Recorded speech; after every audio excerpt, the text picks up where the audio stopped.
Stories.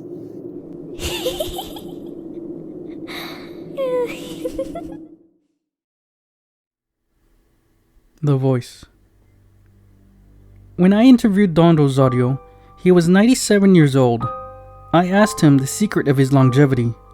He answered he would have died a long time ago if it hadn't been for the voice. As I was puzzled, he explained, "The voice saved my life many times. When I was 13 years old, my grandfather called me to the side of his bed. He was very sick and knew his days were counted. He said he was sorry he couldn't leave me any money, but he would give me something more precious, the voice. All my life," said my grandfather, "whenever I've been in a tight spot, I've heard a voice warning me of the danger. You've got to promise me you will obey that voice without hesitation and without asking questions." He added, "I don't even know whose voice it is, but I am sure in my heart that whoever protected me will protect you." "I was just a kid at the time," continued Don Rosario. "And to tell you the truth, I soon forgot the conversation with my dying grandfather. When I was 18, I took to the road. I wanted to make it on my own. My first job was as a ranch hand on a large spread between Roma and Zapata. The boss didn't pay in cash every month. He said he would keep an account of the money I had earned and help me in a lump sum when I left the job. As he provided food, lodging, and clothing, the money arrangement was all right with me. There was nothing to spend it on anyway. I worked for 3 years and would have continued a while longer. But one day, as I was raiding the fence at the furthest corner of the ranch, I met a cowboy from the neighboring ranch. We talked for a while, and he asked me if I had been paid all along. I told him of the arrangement I had with my boss.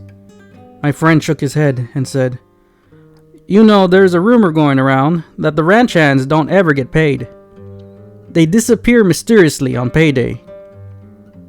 That same evening, I went to the big house and told the boss I had decided to leave in the morning and wanted the money I had earned during my 3 years of work.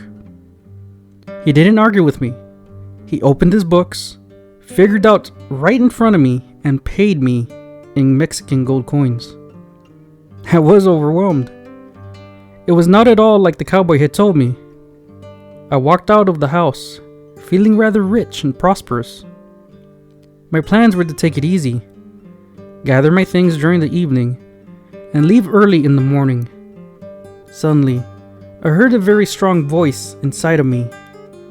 "Get away now. Take your gun with you. You'll need it."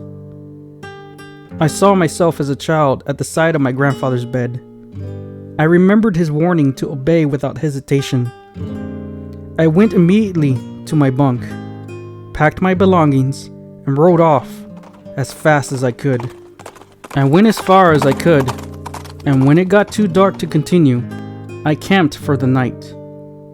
In the morning, I was ready very early.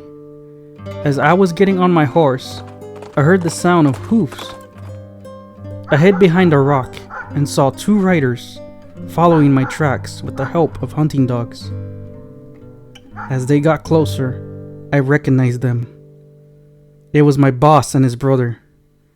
They were close enough for me to hear their conversation. I heard the boss say, "Why didn't he spend the night at the ranch? We could have killed him right there and gotten our money back." At that moment, the barking of the dog told them I was very close. I had him right in the middle of my sight, and angry as I was, I felt like shooting him right through the heart. I lowered my gun and hit him on the right ankle. The other man started to fire. I hit him. I'm not sure. I might have killed him.